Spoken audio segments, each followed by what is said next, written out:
This video is a must watch for any of you out there that are considering Denver, Colorado in 2026. As a 40+ year Colorado and Denver native, I see it all the time. People that are considering moving here, and maybe oftentimes they do, but afterwards, man, they realize, Adam, why did you not tell me about this stuff? There's some certain things that locals know that others, they're just not aware of until they physically get here. And today in this video, I'm gonna share with you guys 3 things that are just really important to keep in mind and know about before you make that incredibly important decision. But let's just jump right into a brand new episode of Living in Denver. Let's go.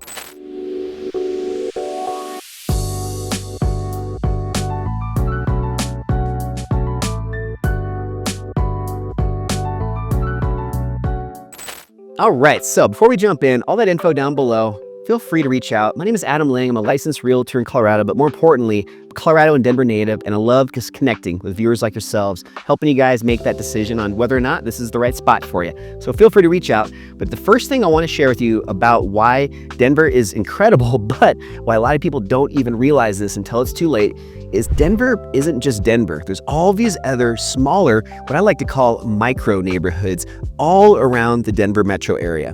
And they can vary significantly between one another. It really depends on what you're looking for. Are you somebody that really likes that walkability? Maybe you want to be really where the action is, a little more of an urban environment? Or do you really still want to have some of that peace and quiet, maybe a larger backyard, and maybe a little bit more direct, easy access to the foothills and to the mountains to go skiing and camping, and probably the reason why you're considering moving here.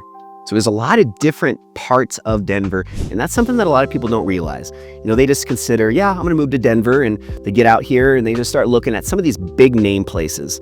Areas like Wash Park, or maybe Aurora, Sloan Lake, West Highlands, maybe even a little bit up to the north in places like Thornton. There's several bigger areas within Denver, but even within those, there are these little micro neighborhoods that really takes a local to show you where these are, to see that there are spots that maybe are a little bit more appropriate and fitting for your lifestyle and what you're looking for. So I'll put a link down below, just adamsellsdenver.com. I've got this interactive map. It's over 20 of the best neighborhoods in Denver. You can click each of these individually and it'll show you a little bit more in depth on what locals love about those areas. Best parks, restaurants, schools, just everything you can think of, but it's all in one place and just really easy to give you that full picture of some of these smaller micro neighborhoods, as well as the bigger names that you might already be familiar with. So make sure you check that out. But when I want to talk about these micro neighborhoods, I want to share one example of this.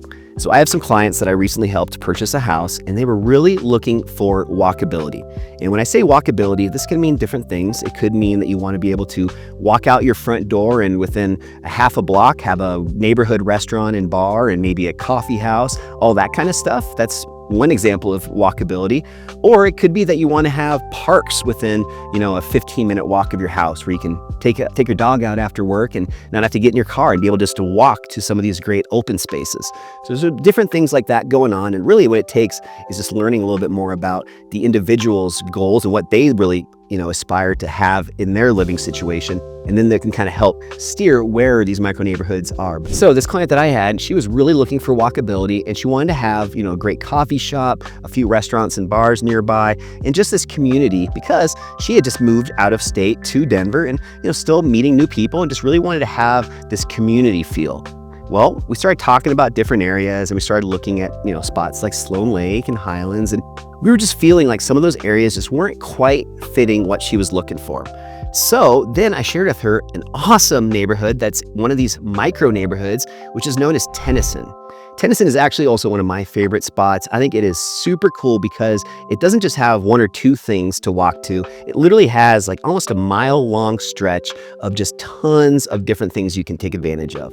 Again, restaurants, bars, but also art galleries and different fun social clubs. And there's even some really cool yoga and Pilates. There's just so much right in that Tennyson area. And this is an area that you wouldn't have even really thought about or known about if it wasn't for learning a little bit more about what she's looking for and then suggesting and sharing some of these micro neighborhoods with. So with all that being said, the point I'm trying to make is that Denver is more than just this blanket of a city. There's all these cool little micro neighborhoods that are worth checking out. So make sure you guys do that. So now the second thing that I also have to share with you, because so many people don't really think this through when they move out to Colorado, and sometimes, unfortunately, they're a little bit disappointed. And that's the statement that we always have in Denver of, Colorado has 300 days of sunshine a year. And yes, that is, pretty much accurate, but You get thrown a serious, large amount of curveballs when you live in Denver too, and it's not all sunshine and beautiful weather all the time.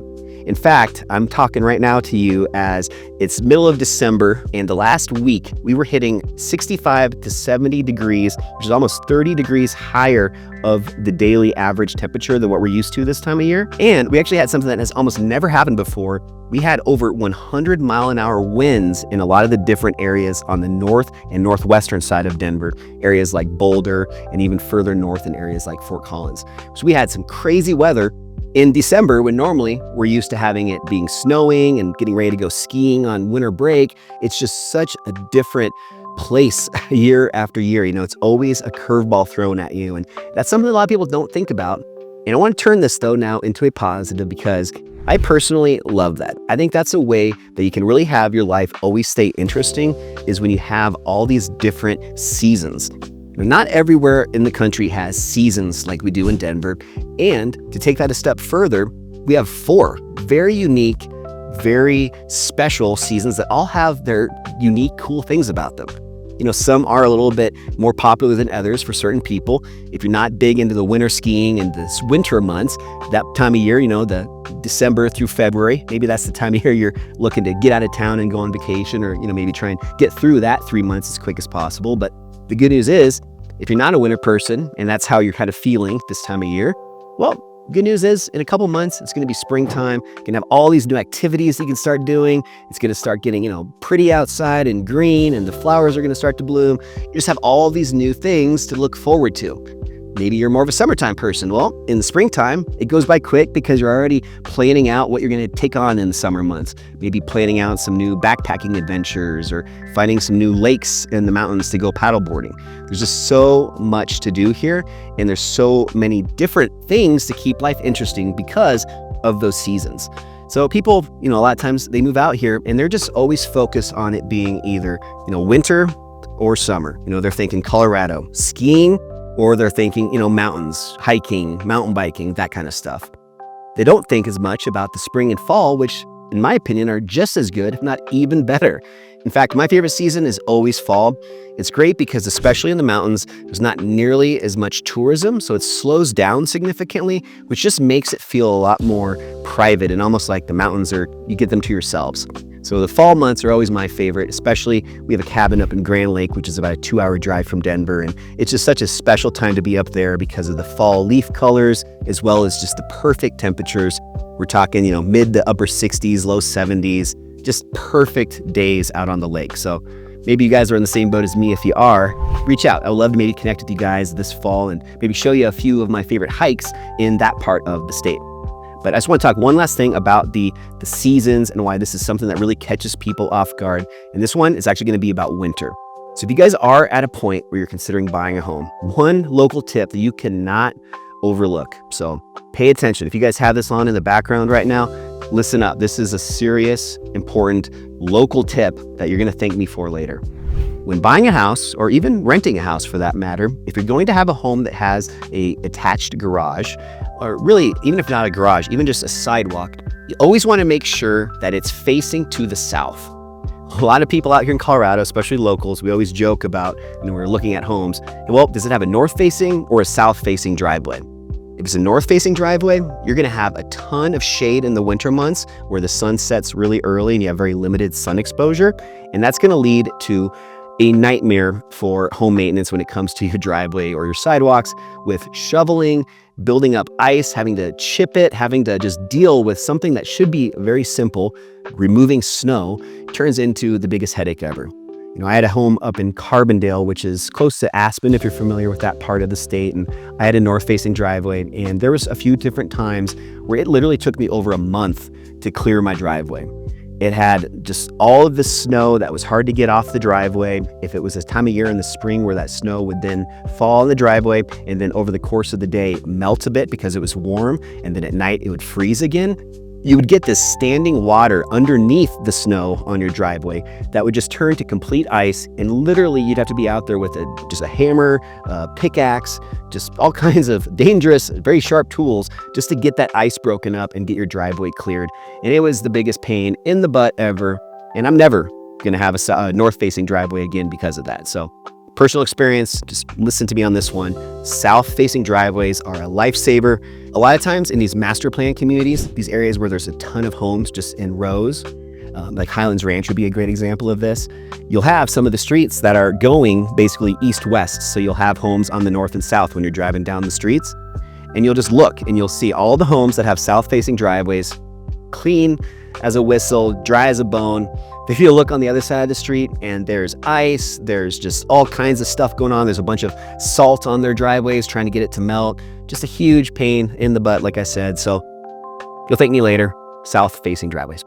And then last but not least, let's just talk really quick about the third reason I had to share with you guys, something that a lot of people just don't realize until they move out here, or more specifically, they're just surprised about. And that is how Denver's popularity has actually significantly declined over the past few years. I've used this same quote or the same stat in a lot of my other recent videos, just because I think it is so important and valuable just to know about. And that's regarding U-Haul. So U-Haul, I'm sure you guys are all familiar with, one of the largest moving companies in the world. Well, they put out an annual U-Haul moving index. And Colorado, believe it or not, used to always be in the top 10 of the states most people were moving to. Well, this past year, they actually dropped all the way down to number 40. So it went from being in the top 20% of all the states, all the way down to the bottom 20% of all the states. So if you want to ask somebody like myself why that is, I'm gonna give you one word, and that's affordability. More specifically, the difference between the cost of homes out here to purchase and the average or the median household income. People just aren't making enough money here to afford the cost of real estate. This is way out of balance in comparison to other states, like for example, Texas, where you have a fairly high annual household income, but the home prices are still a little bit more achievable where they're not such a massive disparity between the two. So just want to really make that clear, because a lot of people still think that Colorado is this incredibly popular place to move to, and it is in a sense, but there's still a lot of changes happening where it's not nearly as popular as it once was. And I think it's going to change. I think we're still going to see it swing back the other way and go back to being one of the top 10 states in the future that people are moving to. And I want to bring this up, and I put this as my third and final point. So for any of you guys that are still on this video watching, this is a little extra gem for you guys to really take home, is just to understand that we really are in this unique time in Denver where if you're able to get creative and make the money part of this work, if you're able to figure out a way to have ability to buy a home in Denver in the next year, 2026, you're going to be able to buy it at a low point, at a dip. Buyers have a ton of advantages right now. There's a lot of inventory out there that's still for sale. Sellers are starting to become a little bit more desperate, and that's giving the buyers a little bit more leverage. There's also a lot of the new construction communities where they also are feeling the pinch, and they're giving out bigger discounts, bigger incentives. You know, they oftentimes have in-house lenders, so they'll use that in-house lender and offer an interest rate all the way down into the high 3 or low 4% range as part of a 2-1 buy down, as an example. So there's just a lot more tools out there at the moment to be creative and to still make the money part work, to get the ability to still afford to buy a home. And that's not going to last forever, because as this interest continues to grow for people wanting to move to Denver, mainly basically the economy improving where more people now have the ability to afford to move to Denver, that's going to start to change this balance a little bit, where with more buyers now in the market that are serious, active buyers, that's going to create a little bit more competition again. So if you are at a point in the near future to buy, obviously the best time to buy is always when it makes the most sense for you. But I do just want to really hit that home that this is going to be an incredible time to buy a home in Denver in the next 6 to 9 months. Really, the entire year of 2026, I think, is going to be a great opportunity before the economy really starts to build up more momentum. Buyers start to have a little bit more ability again to afford to buy homes. And when that happens, we're not going to have nearly as much of an opportunity to buy a great home at a great price. You know, for any of you real estate investors out there, you guys probably already know this as well, but the way you make the most money in real estate is not when you sell the home, it's when you buy the home. Buying the home is when you hopefully can get it at the right price. Hopefully you can leverage some of the stuff I'm talking about right now to get it at a low enough price where then that is what really gives you that equity in the home over time, because you bought at the right price. You know, I'm just actually telling you this straight up. The home that I currently live in, you know, we bought at, unfortunately, a little bit of the opposite. We bought at a really high premium time where sellers had all the advantage. Back in 2021, there's a lot of people that were trying to buy homes, a lot of competition. we ended up paying slightly over the asking price. And now, as I check on a regular basis my home's value, if you guys want that same home value currently in Denver, feel free to reach out. I can add you guys to my list and share monthly home value estimates.